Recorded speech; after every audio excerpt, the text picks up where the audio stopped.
कहानी शुरू होती है साल 50 बीसी से, जहां पूरे रोमन साम्राज्य पर किंग राजेंद्र लाठी का राज चलता है। पर ये इकलौता गांव ऐसा है जिस पर रोमन्स कभी कब्जा नहीं कर पाए, क्योंकि इस गांव में रहने वाले लोग आम इंसान बिल्कुल भी नहीं है, क्योंकि उनके अंदर है सुपर हीरोज जैसी ताकत, जो उन्हें मिलती है दादा नूरानी हकीम की बनाई हुई बाहुबली शिकंजी से। जिस शिकंजी को अगर कोई भी पिएगा तो उसके अंदर कुछ घंटों के लिए द ग्रेट खली जैसी ताकत आ जाएगी, जिसकी वजह से जब भी रोमन्स उनके ऊपर हमला करते, ये पंख वाला कबूतर जिसका नाम लोडूबाज है और ये बड़े से भोसड़े वाला जिसका नाम भोसड़ू भाई है, बाहुबली शिकंजी पीकर पूरी रोमन्स आर्मी की गींड फाड़ देते। ये दोनों अपने गांव पहुंचते हैं जहां के लोग बहुत ही खुश मिजाज थे। तभी हम गांव की सबसे मस्त लड़की को देखते हैं जिस पर अपना भोसड़ू भाई दिल छिड़कता है, पर वो उसे अपना झाट का बाल तक नहीं दिखाती। तभी गांव में एक बग्गी आती है जिस पर बहुत सारे तीर गड़े हुए थे। जिस बग्गी से उतरता है मुठ मदार, जो भोसड़ू भाई और लोडूबाज से कहता है मैं चाइना से आ रहा हूँ और मुझे तुम्हारी मदद चाहिए। जिसमें वो फटाफट अपनी बग्गी का पिछला दरवाजा खोलता है, बताता है वो वाली है चाइना की चुंधी राजकुमारी और ये है उसकी अंगरक्षक। टिक टिक करती है झिक झिक, अच्छो अच्छो का भेजा फ्राई कर डाला, रास्ते में ना जाने कितनों को ठोक डाला, चाइनीज की चटनी बनाई, अफ्रीकन पर आफत लाई और रोमन्स को रुला डाला। जिसमें राजकुमारी की आंखों में देखते ही लोडूबाज के पंख फड़फड़ाने लगते हैं, जैसे कि वो राजकुमारी की फुद्दी फ्लाई करना चाहता हो। जो देखकर मुठमदार कहता है मैं जानता हूँ तेरे पंख क्यों फड़फड़ा रहे हैं, जो तू सोच रहा है वो सोचना बंद कर दे। राजकुमारी का और मेरा चक्कर चल रहा है और घन चक्कर तू बीच में मत आ। इतने में वहाँ आता है गाँव का घोचू सरदार, जिसको राजकुमारी चुंधी अपनी कहानी बताती है, जिसमें वो अपनी माँ महारानी के साथ रहती है। जब से महाराज की मृत्यु हुई है, महारानी को अपने 6 राज्यों पर नियंत्रण रखने के लिए राज्यपालों का सहारा लेना पड़ा। हालांकि महारानी को सारी जनता प्यार करती है, पर उनके राज्यपालों में उसके सिंहासन को पाने का लालच है। जो सारी मुसीबतें शुरू हुई राजकुमारी चुंधी के जन्मदिन पर, जहां महारानी के सामने हम उसके एक राज्यपाल हिगू हगेला और उसके सलाहकार को देखते हैं। हिगू हगेला महारानी से पूछता है क्या आपने राजकुमारी से मेरी शादी के प्रस्ताव पर गौर किया। महारानी कहती है मैंने राजकुमारी से तुम्हारे बारे में बात की, जिस पर हम दोनों तुम्हारी गंदी शकल सोच सोचकर बहुत जोर जोर से हंसे। जो सुनकर हिगू हगेला मन ही मन महारानी के खिलाफ बेर पाल लेता है। आगे एक दिन राजकुमारी और महारानी जब शॉपिंग करने के लिए मुठ मदार और उसके मामा की दुकान पर गई थी, तब वहाँ मौका पाते ही हिगू हगेला ने महारानी के ऊपर हमला कर दिया, जहाँ से राजकुमारी की जान बचाने के लिए मामा अपने भांजे मुठ मदार को राजकुमारी के साथ पिछले रास्ते से भगा देता है। वहीं हिगू हगेला मामा और महारानी को बंदी बना लेता है, जिसमें वो महारानी का सर कलम करने का आदेश देता है। जिस पर उसका सलाहकार कहता है आप महारानी को नहीं मार सकते, अगर आपने ऐसा किया तो बाकी के राज्यपालक आप पर हमला कर देंगे, क्योंकि उन्हें लगता है कि आप महाराज बनने के लायक नहीं हो, ऊपर से आप बहुत ज्यादा बदसूरत हो और तो और आपका छोटा भी है। अगर आपको पूरे चाइना का सम्राट बनना है तो आपको रोमन साम्राज्य के किंग राजेंद्र लाठी से मदद मांगनी होगी, क्योंकि आपके पास सैनिकों की भारी कमी है। जो कहानी सुनकर लोडूबाज और भोसड़ू भाई इमोशनल हो जाते हैं और राजकुमारी की मदद करने का फैसला करते हैं। वहीं महल में किंग राजेंद्र लाठी से मदद मांगने हिगू हगेला का सलाहकार पहुंचता है।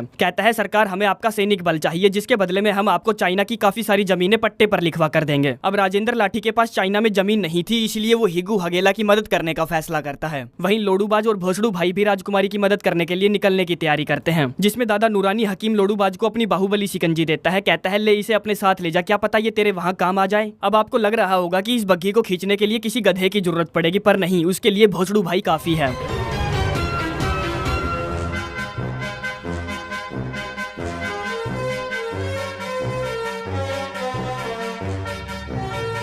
उधर किंग राजेंद्र लाठी अपनी सेना को लेकर चीन की तरफ बढ़ने लगता है, जहां तक पहुंचना इतना भी आसान नहीं था। इधर भोसड़ू भाई और लोडूबाज कुछ खाने पीने के लिए एक बार में रुकते हैं, जहां उनका पंगा हो जाता है 3 पहलवानों के साथ, जिनको लोडूबाज अपनी बाहुबली शिकंजी पीकर ठिकाने लगाता है।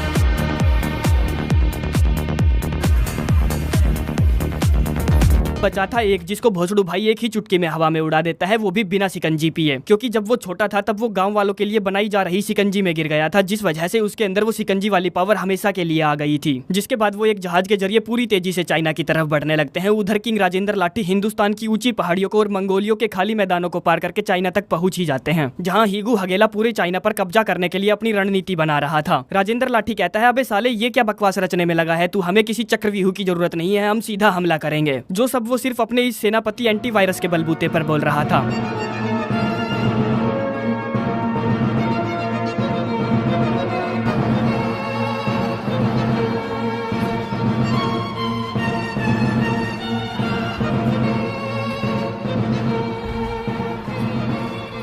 अब तक सिर्फ एक राज्य को छोड़कर पूरे चीन पर कब्जा हो चुका था, जिसमें रात के समय हिगू हगेला राजेंद्र लाठी से कहता है आखिरी बचे राज्य को जीतना इतना आसान नहीं, क्योंकि उस राज्य का राजकुमार कुकू बहुत ही रहस्यमय आदमी है। राजेंद्र लाठी कहता है अरे यार तू डर मत, देख मैं कैसे कुकू का कुकड़ू बजाता हूँ। तब तक लोडूबाज और भोसड़ू भाई महारानी को छुड़ाने के लिए उसके कैद खाने तक पहुंच जाते हैं, जिस पहाड़ पर अंगरक्षक टिक टिक चुटकी बजाते ही चढ़ जाती है, जो कैद खाने की खिड़की को एक रस्सी से बांधकर उसका दूसरा सिरा नीचे भोसड़ू भाई को दे देती है, जो एक ही झटके में खिड़की समेत पूरी दीवार को नीचे खींच गिराता है, जिस वजह से महारानी वहाँ से आजाद याद हो जाती है, जो राजकुमारी से कहती है कि वो लोडूबाज और भोसड़ू भाई के साथ कुकू के राज्य में जाए, जो खुद अंगरक्षक टिक टिक के साथ अपने सैनिक दल को इकट्ठा करने चली जाती है, जिसमें अपनी घोड़ा पछाड़ जैसी स्पीड की सहायता से भोसड़ू भाई राजकुमारी को किंग राजेंद्र लाठी की सेना से पहले कुकू के महल तक लेकर पहुंच जाता है, जहां हम देखते हैं राजकुमार कुकू को, जो साला किसी लोंडिया से कम नहीं लग रहा था, परंतु फिर भी राजकुमारी चुंधी उस पर फिदा हो जाती है, जिससे जब उसकी नजरें नहीं हटती तो लोडूबाज को बहुत बुरा लगता है कि साला उसका नंबर कट गया। अगले ही सीन में किंग राजेंद्र लाठी अपनी सेना लेकर महल के बाहर खड़ा था, जहां से राजकुमारी चुंधी बाहर आती है, कहती है अपने घुटने टेक दो, हम तुम्हें माफ कर देंगे, जो सुनकर वो लोग हंसने लगते हैं। राजेंद्र लाठी पूछता है तुम्हारे पास कितने आदमी हैं? चुंधी कहती है 10,000 है मेरे पास। राजेंद्र लाठी कहता है अरे भाई ये तो मेरा अपमान है, क्योंकि मेरे पास तो 80,000 आदमी हैं। तभी राजकुमारी की सपोर्ट में लोडूबाज और भोसड़ू भाई के साथ कुक्कू भी आता है, जिन्हें देखकर किंग राजेंद्र लाठी की एक बार तो फट जाती है कि ये साले शिकंजी वाले यहाँ भी आ गए। एंटीवायरस कहता है बहुत हो गया महाराज, मैं इन्हें अभी सबक सिखाता हूँ, जिसमें जैसे ही वो उन्हें पेलने के लिए आगे बढ़ता है उसके पाँव में मोच आ जाती है, जिस वजह से वो बिना लड़े ही मैदान से बाहर हो जाता है। तब तक लोडूबाज सबको एक एक घूंट अपनी बाहुबली शिकंजी की पिला देता है, क्योंकि उनकी टीम में सैनिकों की भारी कमी थी, जिसके बाद युद्ध की घोषणा हो जाती है और दोनों सेनाएं आपस में टकरा पड़ती है। राजेंद्र लाठी की सेना बहुत बड़ी होने के बावजूद भी भोसड़ू भाई, लोडूबाज और राजकुमारी डटकर उनकी सेना का सामना करते हैं।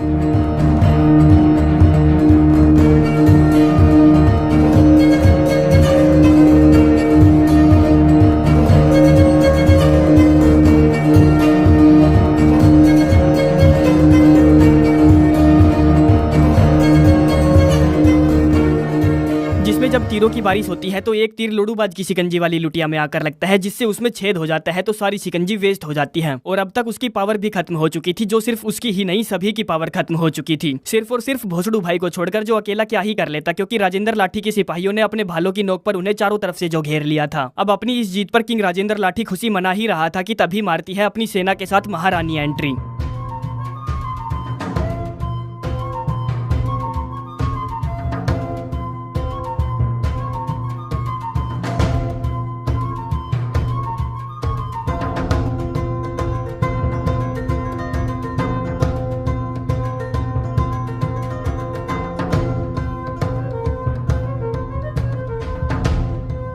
किंग राजेंद्र लाठी पूछता है कितने आदमी हैं? वो कहती है पूरे 10 लाख, जो सुनते ही उसकी पूरी सेना हथियार डाल देती है और वो अपने घोड़े पर दुम दबाकर वहां से निकल लेता है कि ये लड़ाई मेरी नहीं है, जिसके जाते ही महारानी वापस से पूरे चाइना पर कंट्रोल पा लेती है। आखिरी सीन में महारानी बाहुबली शिकंजी वालों के यहाँ जाती है, जहाँ सभी अपनी जीत पर जश्न मनाते हैं। भोसड़ू भाई अंगरक्षक टिक टिक से प्यार करने लगा था, तो वो उसके साथ डांस करता है। महारानी घोषणा करती है कि वो राजकुमारी चुंधी की शादी राजकुमार कुकू से करवाएगी, जिस बात से अपने लोडूबाज को दुख तो पहुंचता है, पर वो अपने आप को बहला लेता है। पोस्ट क्रेडिट सीन में हम देखते हैं किंग राजेंद्र लाठी हिगू हगेला और उसके सलाहकार से अपने महल में पोंछा लगवा रहा है, जिसके साथ ही ये कहानी यहीं पर समाप्त हो जाती है। जानता हूँ कहानी में दम नहीं था और मेरा मन भी नहीं था, पर फिर भी आखिर तक देखने के लिए आप लोगों का धन्यवाद।